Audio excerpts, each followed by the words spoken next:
में ले गया। मैं चुपकर दोनों को देखने लगी। मैंने देखा कि उसने अम्मी के दोनों हाथ पकड़े हुए थे, वो ऊपर और अम्मी नीचे। नाजरीन, कहानी को मुकम्मल सुनने के लिए इस वीडियो को आखिर तक लाजमी देखें। चैनल पर पहली बार आए हैं तो चैनल को लाजमी सब्सक्राइब कर दें। साथ मौजूद घंटी के निशान पे क्लिक करके ऑल पे क्लिक कर दें। हमारे घर के करीब एक सब्जी की दुकान थी। मैं दुकान पे रोजाना सब्जी लेने जाती थी।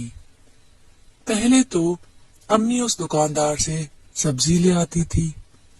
अब्बू ने अम्मी को घर से बाहर जाने से मना कर दिया। फिर अम्मी शाम को मुझे भेज देती थी। घर में मैं ही सबसे छोटी थी, इसलिए अम्मी मुझे बच्ची समझ के दुकान पे भेज देती। हालांकि मैं बच्ची भी नहीं थी, बल्कि जवान होने के करीब थी। हर बात को अच्छी तरह समझती थी। दुकानदार भी कुछ मोहब्बत मिजाज शख्स था। मैं उस दुकानदार से महीना भर सब्जी लेती रहती।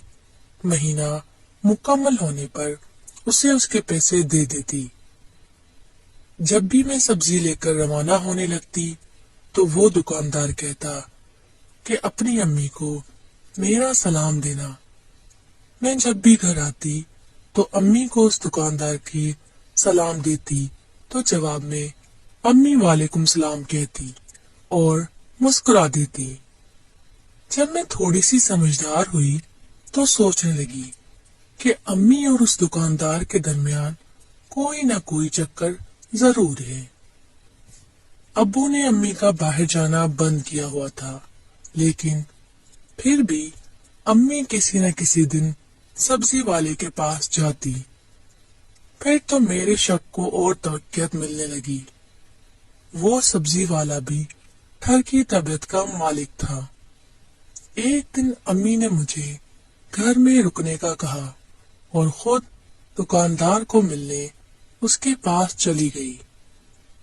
क्योंकि मैं अम्मी और उस दुकानदार के आपस में चक्कर के बारे में जान चुकी थी, मैं भी अम्मी के पीछे पीछे चली आई ताकि मैं देखूं तो सही कि ये दोनों आपस में क्या करते हैं।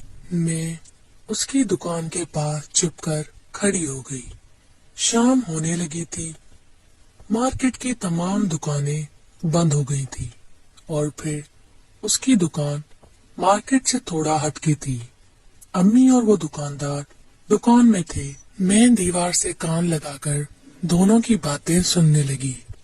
वो दुकानदार अम्मी से कह रहा था, तुम अपनी लड़की को सब्जी के लिए मत भेजा करो, तुम खुद आया करो ताकि हम दोनों का काम भी हो जाए। मैं सारा दिन तुम्हें याद करता रहता हूँ।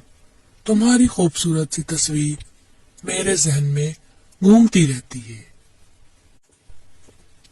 मैं तुम्हें दिल से चाहता हूँ और मोहब्बत करता हूँ। अम्मी कहने लगी, मैंने तुम्हारा कितनी बार काम किया है, फिर भी तुम्हारा दिल नहीं भरा। वो कहने लगा, अगर मेरे इख्तियार में होता तो मैं तुम्हें घर भी न जाने देता। हर वक्त अपने पास रखता, अपने साथ रखता।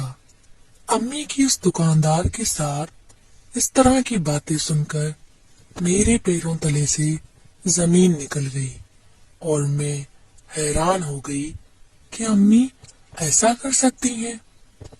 मैंने थोड़ा आगे बढ़कर देखा तो उस दुकानदार ने अम्मी के हाथों को अपने हाथों में लिया हुआ था। फिर मैं आहिस्ता से वहां से निकल आई और अम्मी से पहले घर आ गई। थोड़ी देर बाद अम्मी घर आई तो उनके हाथों में सब्जी का शॉपर और कुछ खाने पीने की अशिया थी। मैं तो जानती थी कि ये किसने दी है। ये सब देखने के बावजूद मैंने अब्बू को कुछ न बताया। दूसरे दिन जब मैं खुद सब्जी लेने दुकान पे गई। मैंने उस दुकानदार से कहा, कल मैंने तुम दोनों को देख भी लिया और तुम दोनों की बातें भी सुन ली। वो मेरी तरफ से हैरत भरी निगाहों से देखने लगा। बस मेरा ये कहना था कि उसने अचानक से मेरा हाथ पकड़कर मुझे दुकान के अंदर घसीट लिया। उसके हाथ थर थर कांप रहे थे और जुबान लड़खड़ा रही थी। लड़खड़ाती जुबान से बोला, अगर तुम्हें हम दोनों के ताल्लुक के बारे में इल्म हो भी गया है तो प्लीज हमारे बारे में किसी को मत बताना। मुझे उसकी मासूम शक्ल पर तरस आ गया। मैंने जवाब दिया, मैं किसी को नहीं बताऊंगी। तुम्हें परेशान होने